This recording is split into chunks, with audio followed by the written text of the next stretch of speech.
Baik, kembali dan selamat pagi Malaysia. Dan sekarang kita tahu kita telah pun berada di 10 malam terakhir Ramadan, di mana secara umumnya waktu sebenar malam Lailatul Qadar ni kita tidak tahu secara tepatnya. Namun terdapat hadis yang berkata bahawa Rasulullah SAW memperbanyakkan ibadah pada 10 malam terakhir ni. Jadi untuk bercakap tentang bagaimana kita ingin memburu malam istimewa 1000 bulan ini, di mana kesempatan dinantikan umat Islam sendiri mencari rahmat di malam Lailatul Qadar ini, bersama dengan saya tetamu Ustaz Muhammad Yaakob Yusra Muhammad Yusof, pendakwa bebas yang berada di talian Skype. Assalamualaikum Ustaz.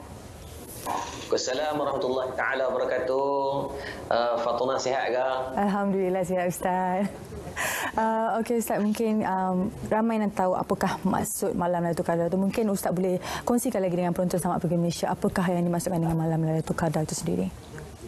Okey, baik. Bismillahirrahmanirrahim. Assalamualaikum warahmatullahi taala wabarakatuh. Alhamdulillah yang saya hormati Fatana Muhammad dan juga hormati Lauren Das dan semualah kru yang terlibat, walaupun semalam saya berada di RTM tapi hari ini tak upayalah sebab saya ada program pagi tadi bersama dengan sahabat-sahabat di Kedah.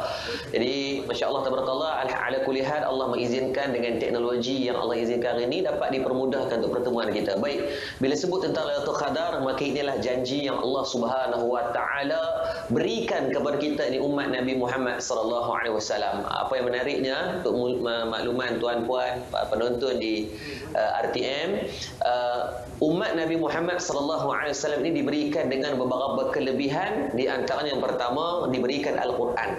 Al-Quran itu sendiri adalah kelebihan yang Allah bagi. Yang kedua, Allah Subhanahu wa taala bagi kelebihan kepada umat Nabi Muhammad sallallahu alaihi wasallam adalah ketika diberikan baginda Nabi sallallahu alaihi wasallam.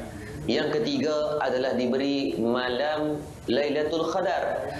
Sebab tu kalau kita tengok masya-Allah tabarakallah, umat-umat terdahulu ni Allah cerita dalam Al-Quran. Di antara dalam surah Al-Ankabut ayat 14 Allah bercerita tentang kaum Nabi Nuh alaihi salam, umur dia 1000 tahun tuan-tuan.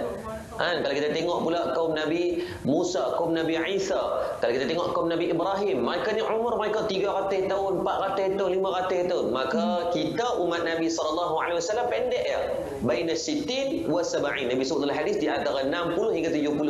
Tapi kalau tengok lah, kalau nak sampai 60 pun pada kan, mai umur 40 tu adanya darah tinggi, kencing manis, darah buah pinggang, kencing orang, macam-macam penyakit dah Allah bagi kat kita ni. Kan? Maka di situ Allah kurniakan untuk makluman Fatanah dan semua, Allah bagi kepada kita walaupun umur secara hakikatnya pendek, tetapi di sisi Allah boleh jadi panjang, disebut dengan wayun sa'alahu fi asarihi, dipanjangkan umur itu dari segi ibadah. Maka dikurniakan Lailatul Qadar berdasarkan dalil daripada ayat yang ketiga daripada surah Al-Qadar, khairum min alfi syahr, lebih baik daripada 1000 bulan. Dan menariknya Fatanah, masya-Allah tabarakallah, Lailatul Qadar ini juga kalau Allah izinkan 1000 bulan itu kalau diterjemah dengan bahasa kita bersamaan dengan 83 tahun 4 bulan. Maksudnya kalau Fatanah sekarang kata kalau umur 25 tahun campur dengan 83 tahun, let's say dah 25 tahun ni berapa tahun sangat kita beribadah. Semayang tarawih, kalau tu imam baca satu muka surat pun muka kita macam nak makan orang dah. Kata tu imam ni panjang kita marah dah.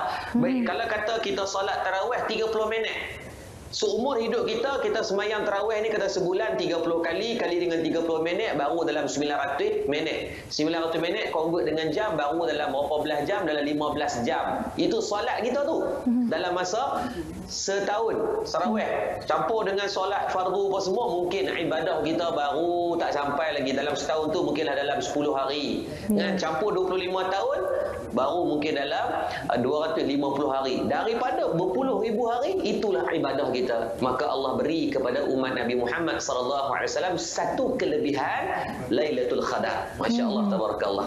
Jadi macam mana kita ingin menjadi keredaan Allah Subhanahu Wa Taala dalam malam Lailatul Qadar tu tanpa kita menimbulkan perasaan riak itu sendiri, Ustaz? Masya-Allah tabarakallah. Baik. Sebab tu ajaibnya Lailatul Qadar ni Allah bagi pada waktu yang paling susah orang nak bangun. Kalau bagi pukul 4.30, syok, pukul 4.30 ada apa 4.30 petang kan? Tengah-tengah duk waktu-waktu yang memang kita berjaga. Kalau Allah bagi contoh dah pukul 12 tengah hari, waktu tu pun tak ada masalah. Tetapi Allah bagi Lailatul Qadar ini adalah waktu yang paling susah dan sukar untuk manusia itu nak melawan mujahadah al-ibadatu fil harji. Daripada mujahadah tidur ni untuk dia nak bangun maka sangat susah. Kan? Maka diberikan pada waktu-waktu yang 2/3 malam, 1/3 malam, maka sudah pastilah ibadah itu hanya kita dengan Allah. Kan? Kita dengan Allah, tak ada siapa, tak ada orang lain, maka waktu itulah memang waktu takharrub ila Allah yang sangat dekat kita dengan Allah Subhanahu wa taala. Bila sebut tentang riya, ujub, takabur ni, dia persoalan yang hanya kita dengan Allah. Ada orang dia berkata, ni buat kerja tak ikhlas, tak ada orang boleh memperhatikan. Kan? Bila ada hadis yang disebut, ada hadis mengatakan barang siapa yang menunjukkan satu kebaikan kepada orang lain, maka orang tu ikut. Kan? Contohnya Fatanah sedekah, lepas tu ada orang nampak dan orang lain tengok apa yang Fatanah buat dan dia ikut, maka Fatanah akan mendapat pahala daripada amal ma'ruf yang ditunjukkan. Dan ada hadis yang lain juga kata barang siapa yang menunjuk amal kebajikannya, maka benda itu akan menghilangkan pahala. Maka macam mana kita nak membezakan di antara dua hadis ni? Yang ni kata boleh, yang ni kata tak boleh. Maka jawapannya hanya pada kita. Sebab tu seorang ulama tasawuf dia kata apa ni Fatanah, masya-Allah, sangat menarik ayat ni. Dia kata apa? Melakukan sesuatu kerana manusia, maksudnya kita buat satu amalan kebaikan ni sebab manusia, adalah perbuatan riya. Meninggalkan satu ibadah kerana manusia, maka ianya di antara perbuatan syirik kecil. Maksudnya kita buat sebab saya buat ni sebab apa? Kita nak pergi minang seorang hamba Allah, contohnya lah kan. Kita nak pergi minang hamba Allah ni, jumpa pak mentua dia. Depan pak mentua ni salam, ni cium tangan. Baik sungguh, nampak suruh semayang ni dia baca punya sedap. Kalau belum ni, kalau semayang di rumah khul wallah bagi 2 je.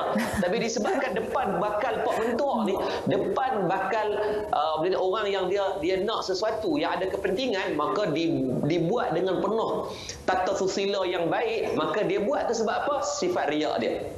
Tetapi meninggalkan pula sesuatu. Kan, kita duduk di masjid, tabung bergerak datang, tek tabung tu datang kan, kabur kereta api tu main. Sampai dekat kita dah buat keluar duit ni. Nak letak duit tu, tiba-tiba dia main rasa, kalau aku buat dia orang tengok nampak macam aku baik pula, dia pun tak jadi buat. Maka meninggalkan tu juga dikira sebagai perbuatan syirik, seolah-olah kita meletakkan manusia yang memberi kesan kepada manusia. Maksudnya kita rasa orang lain yang bagi kesan kepada kita. Maka soal perbincangan riak, jangan bimbang, bangunlah, serah diri kita kepada Allah Subhanahu wa taala. Dan satu hadis Nabi sebut dalam Al-Quran, Nabi kata apa? Barang siapa yang orang yang Allah mengharamkan mata mereka daripada api neraka Allah Subhanahu wa taala, yang pertama, mata yang berjaga malam, mereka ini menjaga agama Allah, mereka jaga negara. Macam tadi kan, geng-geng bomba kita, masya-Allah, selamat hari bomba kepada mereka.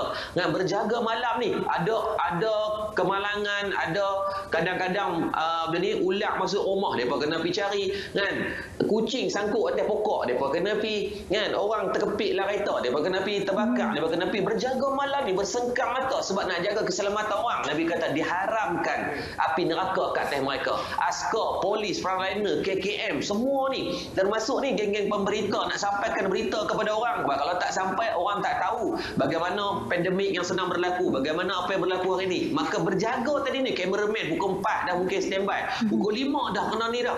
Maka semua ni Allah kata diharamkan api neraka kepada mereka. Yang kedua, mata yang bangun pada waktu pagi menangis kerana takutkan Allah Subhanahu wa taala. Kita merintih kepada Allah, apatah lagi pada waktu-waktu kemuncak, yakni malam-malam yang kita ligat ataupun kita kejar Lailatul Qadar, iaitu malam-malam yang kita memang lock the date, dating kita dengan Allah Subhanahu wa taala. Ya, walau apa-apa pun kita harus mencari keredaan Allah Subhanahu wa taala dengan niat kita buat ni kerana Allah Subhanahu wa taala.